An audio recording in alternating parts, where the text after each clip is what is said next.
School service কমিশনের নিয়োগ দুর্নীতি মামলা ইতিমধ্যে চূড়ান্ত চার্জশিট জমা করে দিয়েছে সিবিআই তরফ থেকে, এবং যে রিপোর্ট পেশ করা হয়েছে বিচারপতি দেবাংশু বসাকের ডিভিশন বেঞ্চে, সেখান থেকে যে সমস্ত গুরুত্বপূর্ণ আপডেটগুলি উঠে আসছে আজকের এই ভিডিওতে দেখে নেব। গ্রুপ ডি, নবম দশম, একাদশ দ্বাদশ, এছাড়াও গ্রুপ সি যে 4টি মামলা তদন্ত শেষ বলে চূড়ান্ত চার্জশিট জমা দিয়েছে সিবিআইয়ের তরফ থেকে গতকালকে, সেই চার্জশিট জমা পড়া হয়েছে। তো আদালতের কাছে জানিয়ে দেওয়া হয়েছে যে বিপুল দুর্নীতি হয়েছে নিয়োগের ক্ষেত্রে গ্রুপ সি, গ্রুপ ডি এবং নবম দশম দ্বাদশ সমস্ত ক্ষেত্রেই।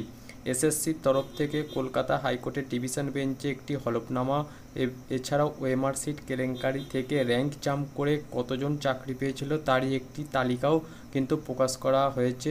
সেই রিপোর্ট অনুযায়ী নবম দশমে র্যাঙ্ক জাম্প করে চাকরি পেয়েছে 183 জন। বেআইনিভাবে চাকরি প্রাপকদের মধ্যে এখনও পর্যন্ত 122 জনের চাকরি অলরেডি গিয়েছে, তবে 61 জন এখনও চাকরি করছেন। অন্যদিকে একাদশ থেকে দ্বাদশ শ্রেণীর ক্ষেত্রে র্যাঙ্ক জাম্প করে চাকরি হয়েছে মোট 39 জনের, তারা এখনও চাকরিতে বহাল রয়েছেন। ওএমআর সিট কারচুপি করে নবম দশম শ্রেণীর ক্ষেত্রে চাকরি প্রাপকদের সংখ্যা 952 জন।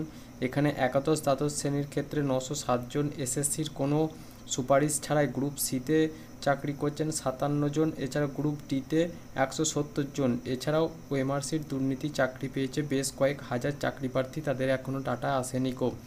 এসএসসির হলফনামা দিয়ে আদালতে জানায় যে শুধু 2016 সালের পরীক্ষায় 8611টি পদে নিয়োগ কারচুপি করা হয়েছে।